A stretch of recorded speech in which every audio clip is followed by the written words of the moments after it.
نه شمشیر زده به دشمن، نه سخن گفته به دشمن، حتی خود معرفی نکرده به دشمن. استاد باز 6 ماهی حسین علی اصغر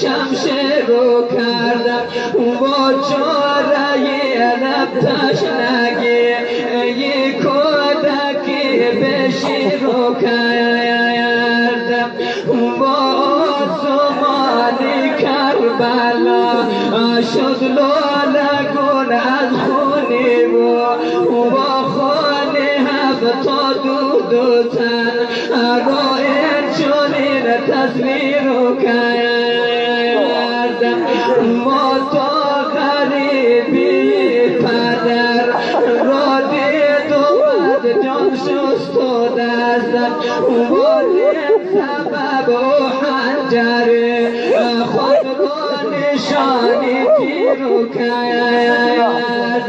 بعد از امام حسین رو میکنم طرف یا میفراد صدا میزنه ما یا میفراد یا میفراد آخر تو مهریه مادرم زهرا بودی ولی علی اصغرم در کنارت لب تشنه جان داد.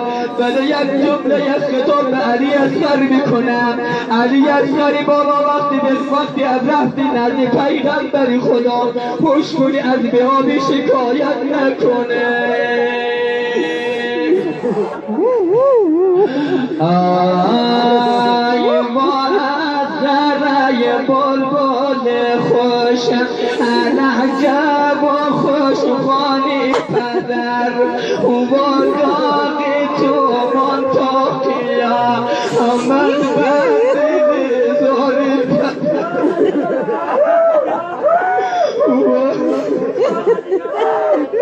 صدادت جانان بابا عزیز بابا سرمانی چشماهای بابا داغی تو داغی و در قلبی بابا حسینه داغی تو را بابا تحمل کرده نمیتوانه.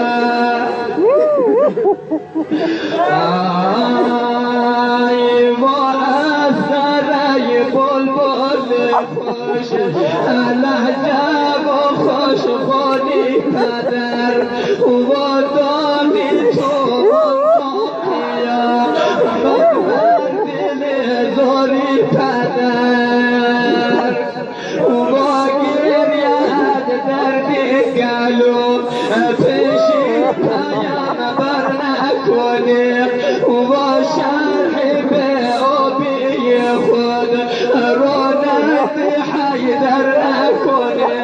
جانان بابا از بیابی پیش بابایم علی شکایت نکن.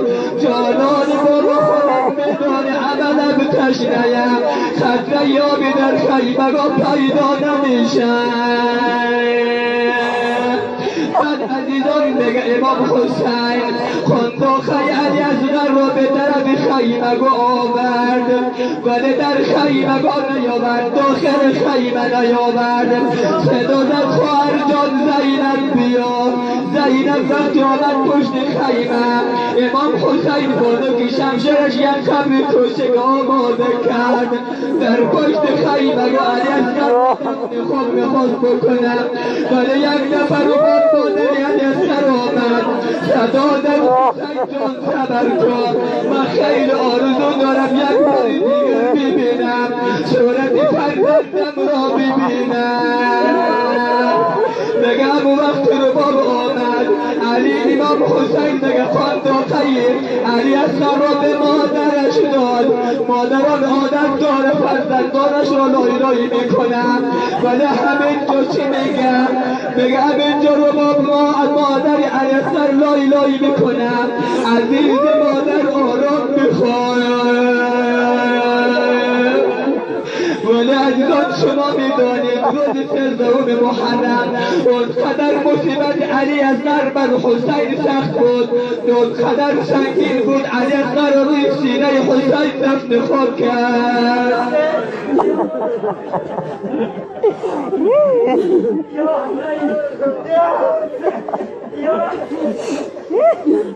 امام سجاد صدا زد گفت آی بنی اسد دیگر خبری جداگانه در کار نیست. علی اصغر برادرم قرآنی بغلی بابا حسینه، فقط قرآنی بغلی رو مردم در بغل بخوابانم. صدا زد علی اصغر را بیاوریم. علی اصغر رو به صدا محرم روی سینه باباش حسین دفن خاک کرد.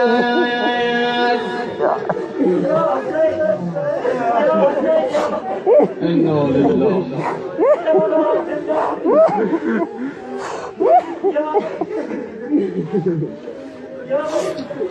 إنا لله وإنا إليه راجعون.